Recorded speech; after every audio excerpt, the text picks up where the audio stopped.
Halo teman-teman, kita akan belajar mengenai uji normalitas pada mata kuliah Statistika dan Probabilitas. Yuk kita simak sampai habis.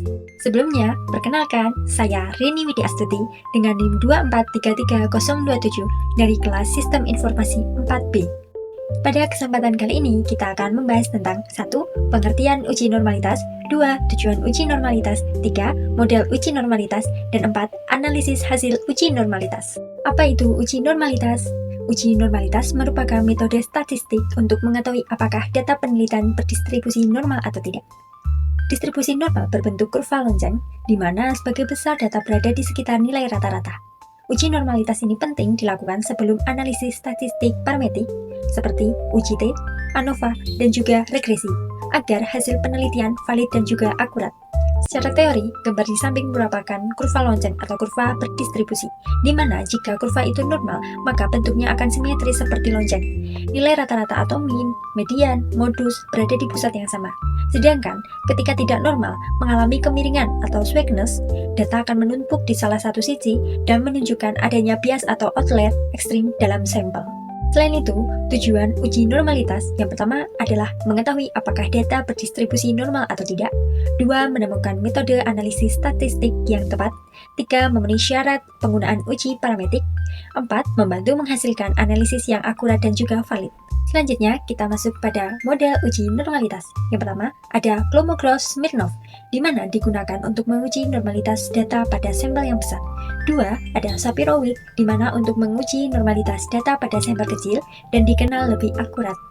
3. Ada Anderson-Darling, di mana untuk menguji normalitas data dengan sensitivitas tinggi pada bagian ujung data.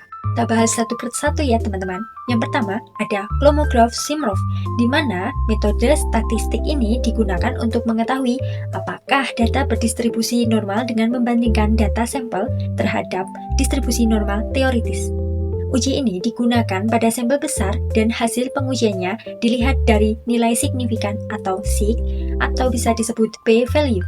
Dasar pengambilan keputusan dari Kolmogorov-Smirnov adalah jika nilai signifikasi kurang dari 0,05 maka data berdistribusi dengan normal. Namun, jika nilai signifikasi lebih dari 0,05 maka data tidak berdistribusi dengan normal. Kelebihan dari Kolmogorov-Smirnov adalah cocok digunakan untuk sampel yang besar, mudah digunakan dalam software statistik seperti SPSS, dan dapat membandingkan data dengan distribusi teoritis.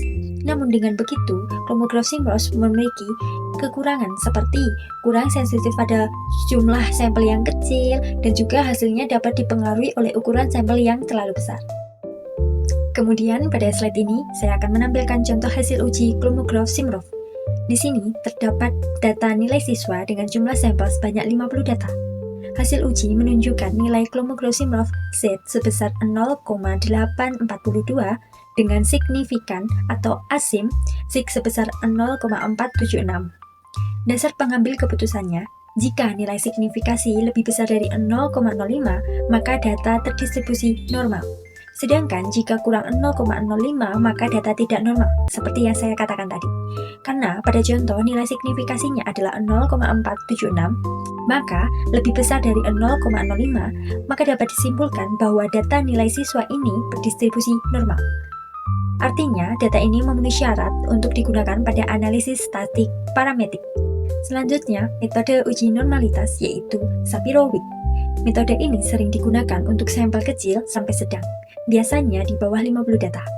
Shapiro-Wilk ini dikenal lebih akurat dalam mendeteksi apakah data itu normal atau tidak, karena lebih sensitif terhadap pola penyebaran data. Kelebihan dari metode Shapiro-Wilk adalah lebih akurat untuk data kecil dan sering digunakan untuk penelitian akademik. Namun dengan begitu, memiliki kekurangan Shapiro-Wilk ini adalah kurang efektif jika data terlalu besar dan cukup sensitif terhadap outlier dan data ekstrim. Pada slide ini merupakan contoh uji dari Shapiro-Wilk untuk mengetahui apakah data tinggi badan 20 mahasiswa terdistribusi normal.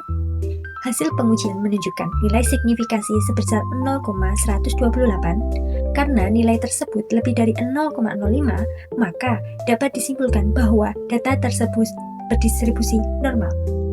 Artinya, Data ini sudah memenuhi syarat untuk digunakan pada analisis statistik parametrik seperti UGT atau ANOVA. Selanjutnya, metode terakhir dari uji normalitas adalah Anderson-Darling.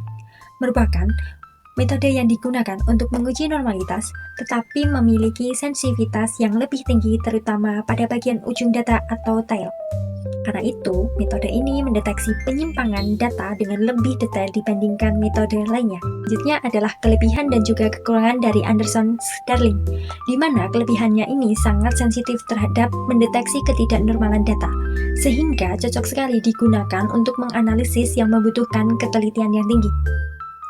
Namun begitu, ada kekurangannya, yaitu perhitungannya lebih kompleks dan juga sensitif terhadap data ekstrim. Pada slide ini merupakan contoh dari Anderson-Darling, di mana untuk mengetahui apakah data berat badan 40 orang berdistribusi normal, hasil pengujian menunjukkan nilai signifikasi atau p-value-nya sebesar 0,112.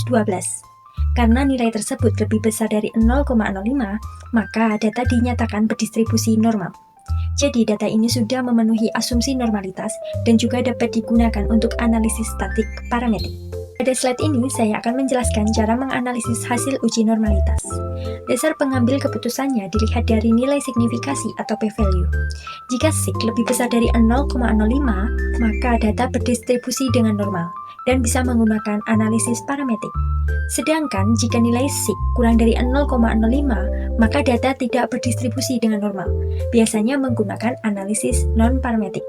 Contohnya, pada hasil uji Shapiro-Wilk, nilai signifikasinya adalah 0,087. Karena 0,087 lebih besar dari 0,05, maka data dinyatakan berdistribusi normal. Jadi, kesimpulan yang dapat kita ambil dari pembahasan materi yang tadi adalah uji normalitas merupakan metode statistik untuk mengetahui apakah data berdistribusi normal atau tidak. Metode yang umum digunakan yaitu Kolmogorov-Simrov untuk sampel besar, Shapiro-Wilk untuk sampel kecil dan juga akurat, serta Anderson-Darling yang lebih sensitif terhadap penyimpangan data. Hasil pengujian dilihat dari nilai signifikasinya atau biasa disebut dengan sig atau p-value. Itu yang dapat saya sampaikan, semoga ilmunya bermanfaat. Sampai jumpa.